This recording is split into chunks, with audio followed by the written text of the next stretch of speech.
ज्यांनी हा अभंग दिला त्या महात्म्याचे उपकार आहेत अनंत या समाजावरती, तुम्हा आणि जड जीवांवरती. तुम्ही म्हणाल तुकोबराया कोण आहेत माय बाप हो, आपण बारकाईने विचार करणं गरजेचं आहे.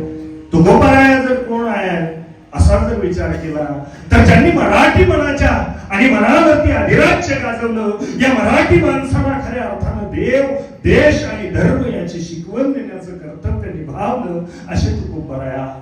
तुकोबराया ज्यांना गाढवावरती बसावं, देहू गावामध्ये फिरवावं आणि त्यांची निंदा नालस्ती करावी, ते सगळं सहन करत असताना तुमच्या आमच्यासाठी स्मरलेले आणि उरलेले तुकोबराया मायबाप, ज्यांनी पंचवेदाची निर्मिती केली, खऱ्या अर्थानं तुम्हा जडजीवांचा उद्धार व्हावा म्हणून रात्रंदिवस तळमळणारा संत म्हणजे तुकोबराया.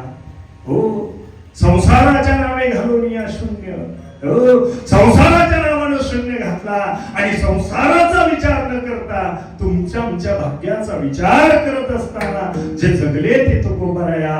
नवे नवे या महाराष्ट्रामध्ये पहिलीच क्रांती झाली आणि भगवान परमात्म्याकडे सदेह जाण्यासाठी ज्यांना विमान आलं, या महाराष्ट्रामध्ये भगवान परमात्म्याला विमान, या जगाच्या मालकानं विमान पाठवावं आणि विमानामध्ये खऱ्या अर्थानं वैकुंठ गमन ज्यांचं सुदेह झालं ते तुकोबराया.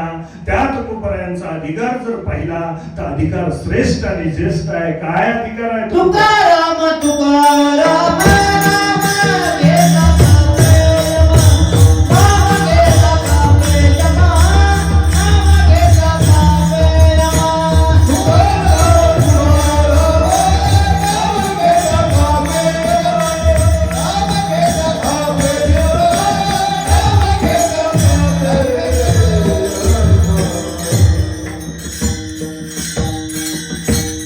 तुकोबरायांचं नाव जरी घेतलं, तुकाराम तुकाराम नाम घेता कापे, एवढा अधिकार असणारा तो महात्मा.